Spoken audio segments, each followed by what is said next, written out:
जिसने मन को जीत लिया है उसने पहले ही परमात्मा को प्राप्त कर लिया है, क्योंकि उसने शांति प्राप्त कर ली है। ऐसे मनुष्य के लिए सुख दुख, सर्दी गर्मी और मान अपमान एक से हैं। जो दान कर्तव्य समझकर बिना किसी संकोच के किसी जरूरतमंद व्यक्ति को दिया जाए वह सात्विक माना जाता है। ईश्वर, ब्राह्मणों, गुरु, माता पिता जैसे गुरुजनों की पूजा करना तथा पवित्रता, सरलता, ब्रह्मचार और अहिंसा ही शारीरिक तपस्या है।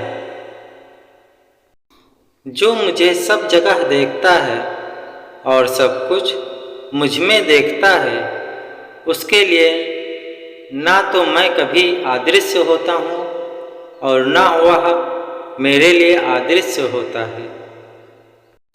मैं हर जीव के हृदय में परमात्मा स्वरूप स्थित हूँ।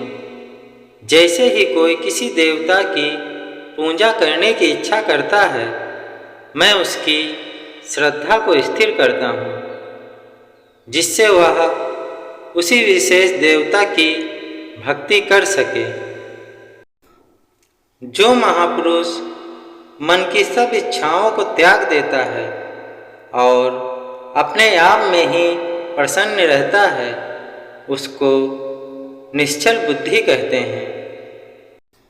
जो विद्वान होते हैं वो ना तो जीवन के लिए और ना ही मृत्यु के लिए शोक करते हैं।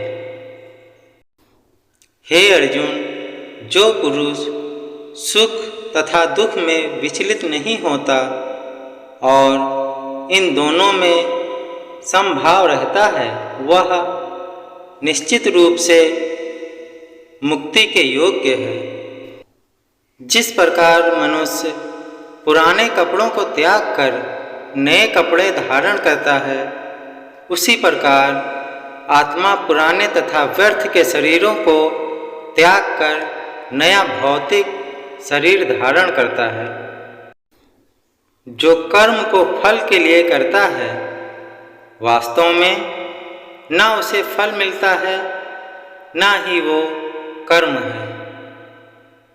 फल की लालसा छोड़कर कर्म करने वाला पुरुष ही अपने जीवन को सफल बनाता है। जो पुरुष ना तो कर्म फल की इच्छा करता है और ना कर्म फलों से घृणा करता है, वह सन्यासी जाना जाता है। मनुष्य जो चाहे बन सकता है, अगर वह विश्वास के साथ इच्छित वस्तु पर लगातार चिंतन करे तो। मेरा तेरा, छोटा बड़ा, अपना पराया मन से मिटा दो, फिर सब तुम्हारा है और तुम सबके हो। जो हुआ वह अच्छा हुआ, जो हो रहा है वह अच्छा हो रहा है, जो होगा वो भी अच्छा ही होगा।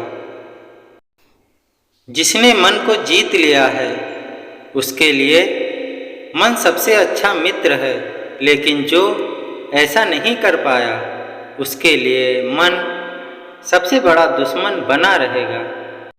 मैं ही लक्ष्य, पालनकर्ता, स्वामी, साक्षी धाम, शरण स्थली तथा अत्यंत प्रिय मित्र हूँ। मैं सृष्टि तथा ब्रह्मांड सबका आधार हूँ, आश्रय तथा अविनाशी बीज भी हूँ। जब भी और जहाँ भी अधर्म बढ़ेगा, तब मैं धर्म की स्थापना हेतु अवतार लेता रहूँगा।